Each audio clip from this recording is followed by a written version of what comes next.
JP Astro ലൈഫിലേക്ക് എല്ലാവർക്കും സ്വാഗതം. ഇന്ന് നിങ്ങളുമായി പങ്കുവയ്ക്കുന്നത് കർക്കിടക മാസത്തെ ഫലമാണ്. കർക്കിടക മാസത്തെ ഫലം എന്ന് പറയുമ്പോൾ കർക്കിടകൻ രാശിക്കൂറുകാരായ പുണർതത്തിൻ്റെ 4-ാം പാദം പൂയം ആയില്യം നക്ഷത്രക്കാരുടെ ഫലമാണ് പറയുന്നത്. ജൂലൈ 17 മുതൽ ആഗസ്റ്റ് 16 വരെയുള്ള ഒരു മാസത്തെ ഫലമാണ് പറയുന്നത്. കർക്കിടകൻ രാശിക്കാർക്ക് ജന്മരാശിയിൽ സൂര്യനും ബുധനും യോഗം ചെയ്ത് നിൽക്കുകയാണ്. ഇതിനെ നിപുണ യോഗം എന്ന് പറയും. വിദ്യാഭ്യാസ സംബന്ധമായ കാര്യങ്ങളിൽ വിദ്യാഗുണം ലഭിക്കുന്ന ഒരു യോഗമാണ്. എന്നാൽ കർക്കിടകത്തിലെ സൂര്യൻ പൊതുവെ അല്പം ബലഹീനനാണ്. അതായത് മറ്റുള്ളവരുടെ കാര്യത്തിൽ കൂടുതൽ കഷ്ടപ്പെടുകയും അലച്ചിലും പ്രയാസവും ഒക്കെ ഉണ്ടാവുകയും ഒക്കെ ചെയ്യുന്ന ഒരു ഫലം എന്ന് വേണമെങ്കിൽ പറയാം. ജന്മരാശി ആയതുകൊണ്ട് ശാരീരികമായ ബുദ്ധിമുട്ടുകളും ഉണ്ടാകും.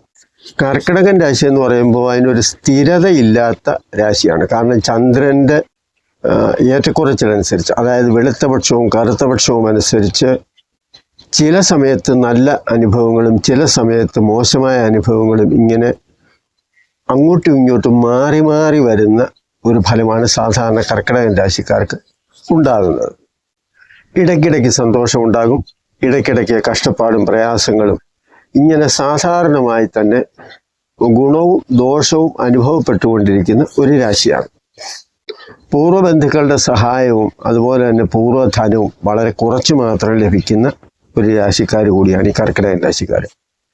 പുത്രന്മാരിൽ നിന്നും വളരെ വലിയ സഹായമൊന്നും ഇവർക്ക് കാര്യമായി ലഭിക്കാറില്ല. അതുപോലെ കർക്കിടകത്തിലെ ബുധനും സ്വജനങ്ങളെ കൊണ്ട് വലിയ ഗുണം ഉണ്ടാക്കാറുമില്ല.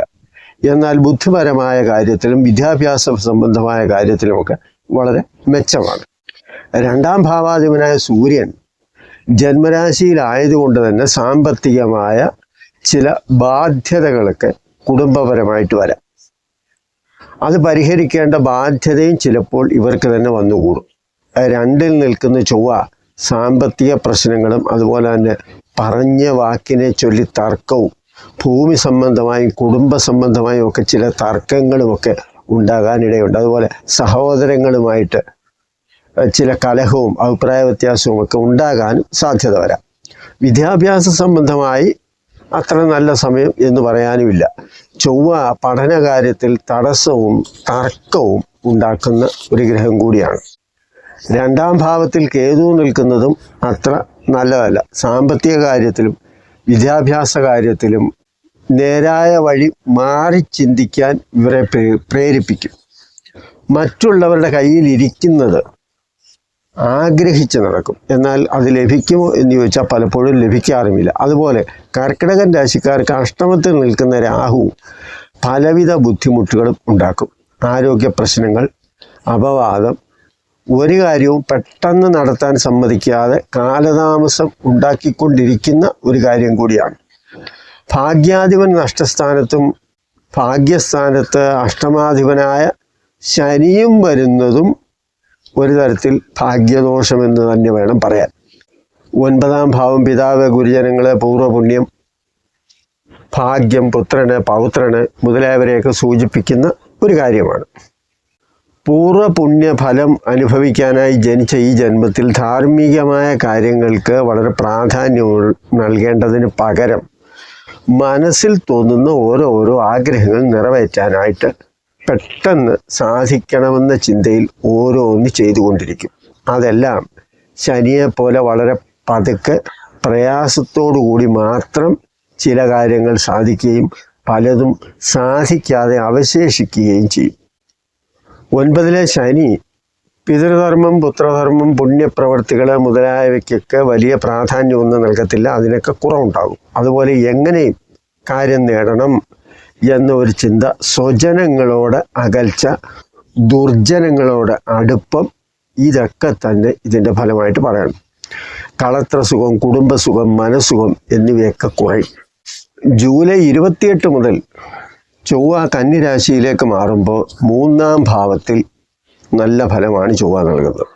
സാമ്പത്തികമായ ഗുണം, ഭൂമിലാഭം, പരാക്രമ സ്വഭാവം, ആത്മവീര്യം, അതുപോലെ എന്തിനേയും നേരിടാനുള്ള ഒരു ആത്മവിശ്വാസം, പല പ്രകാരത്തിൽ ഗുണം ലഭിക്കുമ്പോൾ സഹോദരങ്ങൾക്ക് ചൊവ്വ ആയതുകൊണ്ട് അത്ര മെച്ചമൊന്നും ആയിരിക്കത്തില്ല. 3-ാം ഭാവവും സഹോദരത്തിൻ്റെ സ്ഥാനമാണ്. ചൊവ്വ സഹോദരൻ്റെ കാരകനുമാണ്. അപ്പോൾ കന്നിയിലെ ചൊവ്വ ബന്ധുവിരോധം ഉണ്ടാക്കാനുള്ള സാധ്യത വരാം. കർക്കിടകൻ രാശിക്കാർക്ക് ശുക്രൻ 11, 12 ഭാവങ്ങളിലായിട്ടാണ് സഞ്ചരിക്കുന്നത്. 11-ൽ സ്വക്ഷേത്രത്തിലും 12-ാം ഭാവത്തിൽ ബുധൻ്റെ ക്ഷേത്രം, അതായത് ബന്ധുക്ഷേത്രത്തിലുമാണ് സഞ്ചരിക്കുന്നത്. സ്വക്ഷേത്രമായ ഇടവത്തിൽ ജൂലൈ 26 വരെ നിൽക്കുമ്പോൾ എല്ലാവിധമായ ഭൗതിക സുഖ സൗകര്യങ്ങളും ഇവർക്ക് ലഭിക്കുകയും ചെയ്യും. അതുപോലെ തന്നെ ലാഭസ്ഥാനത്ത് വരുന്ന സമയമായതുകൊണ്ട് പല വിധത്തിൽ ഇവർക്ക് ലാഭം ഉണ്ടാവുകയും ചെയ്യും.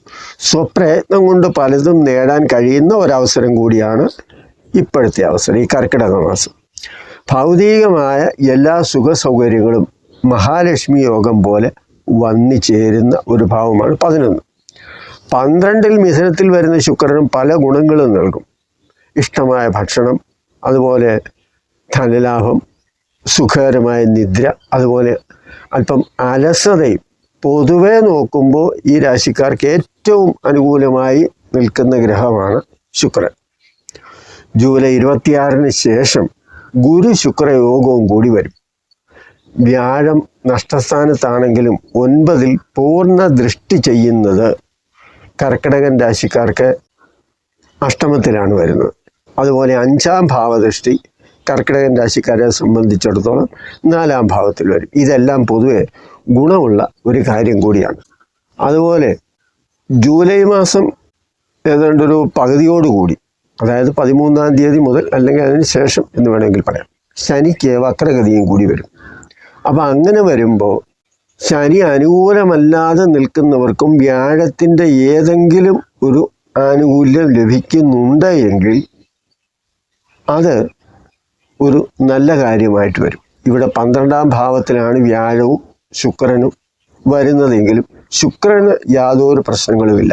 എന്നാൽ 9-ാം ഭാവാധിപനായ വ്യാഴം 12-ാം ഭാവത്തിൽ വരിക, അതുപോലെ തന്നെ 9-ൽ ശനി നിൽക്കുക എന്നൊക്കെ പറയുമ്പോൾ ജാതകത്തിൽ വ്യാഴം അനുകൂലമായിട്ടും ഇഷ്ടഭാവത്തിലുമൊക്കെ ഇപ്പോൾ അതിൻ്റെ ദശാപഹാര കാലങ്ങളുമൊക്കെ ആയിട്ടുള്ളവരെ സംബന്ധിച്ചിടത്തോളം ഈ ശനിയുടെ വക്രഗതി അവർക്ക് അല്പം ഗുണമൊക്കെ ചെയ്യും. ഒരുപാടങ്ങ് മെച്ചവും രാജകീയ പ്രൗഢിയൊക്കെ ഉണ്ടാക്കുമ്പോൾ രാജയോഗമൊക്കെ വരുമോ എന്ന് ചോദിച്ചാൽ അതൊന്നും ഇല്ലെങ്കിലും നേരത്തെ ഉണ്ടായിരുന്നതിൽ നിന്ന് അല്പം വ്യത്യാസത്തിൽ കുറച്ചൊക്കെ ദോഷഫലങ്ങൾ കുറയുകയും അല്പമൊക്കെ ഗുണഫലങ്ങൾ ഉണ്ടാവുകയും ചെയ്യും. 12-ാം ഭാവത്തിൽ മിഥുനത്തിൽ വരുന്ന ശുക്രനും പല ഗുണങ്ങളും നൽകുന്ന ഒരു കാര്യമാണ്. 12-ാം ഭാവമായാലും ശുക്രൻ്റെ ഫലത്തിന് വ്യത്യാസമൊന്നും വരുന്നില്ല. പൊതുവെ നോക്കുമ്പോൾ കർക്കിടക മാസത്തിലെ ആദ്യത്തെ ആഴ്ചയും 3-ാമത്തെ ആഴ്ചയും കർക്കിടകൻ രാശിക്കാരെ സംബന്ധിച്ചിടത്തോളം കുറേയൊക്കെ ഗുണം ചെയ്യുന്ന കാര്യമാണ്.